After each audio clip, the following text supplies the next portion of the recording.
Hey there, and welcome to exercise number 83. If you want to solve this exercise on your own, then click on the link in the description.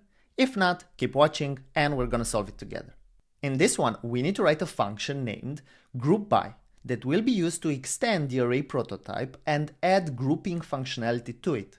The function will receive another function as a parameter. Let's call it callback. This callback will be called for each element of the array in order and will return a value.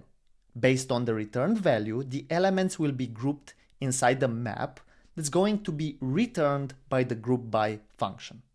Below we have an example, so let's look at that. We take the groupBy function and we assign it to the array prototype. Then we take an array of 5 numbers and then we call groupBy on the array, passing a callback. Now this callback takes each element of the array, so each number, and returns a string, either even or odd. Based on this string, we're going to group the elements inside the grouping map. Below we print the map. We don't print the map, we print the keys inside the map. So I'm going to do grouping map.getEven and we get the even elements, that's 2 and 4. And grouping map.getOdd and we get the odd elements, which is 1, 3, 5. Now that we've read the description, let's go here into the right side, into the code area and solve it. Now the first thing I want to do is let's create this map. It's going to be empty for now and return it. So I'm going to do const grouping map is new map.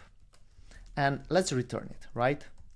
Now we need to group the elements based on the result of the callback function. So I'm going to do this.forEach.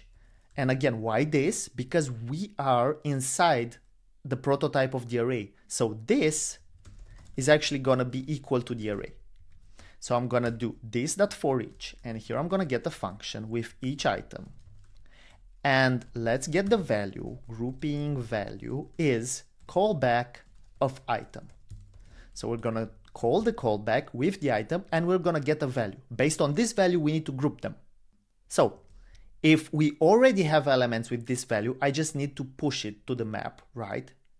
Otherwise, we're going to need to create a new key inside the map. So I can do it like this. If grouping map.has grouping value, then I'm going to do grouping map.get grouping value .push. This is going to be an array, right?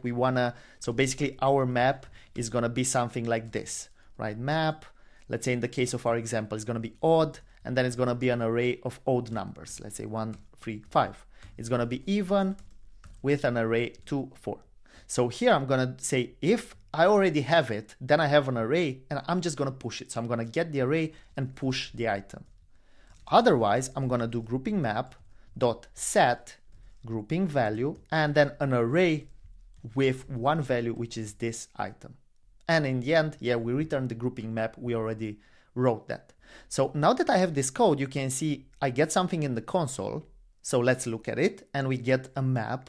And this is, by the way, again, this is how this library I'm using for the console prints stuff. So here is the key and the value. So we have key odd, value 1, 3, 5. Key even, value 2, 4. It's an array. This looks good. Now let's test it. Let's say I'm going to add 2 more numbers, 6, 7, 8, 9, 10. And instead of getting the numbers even or odd, I care about numbers that divide by 3 or not. So let's just do this divided by 3, say divides by 3, and this one say doesn't divide by 3. So we should get those keys, right? A map, the keys doesn't divide by 3, and we get the values 1, 2, 4, 5, 7, 8, and 10, which is correct, and then divides by 3, just 3 numbers, 3, 6, 9. This looks good, so let's test our solution, and voila, it works. Cheers and see you in the next one.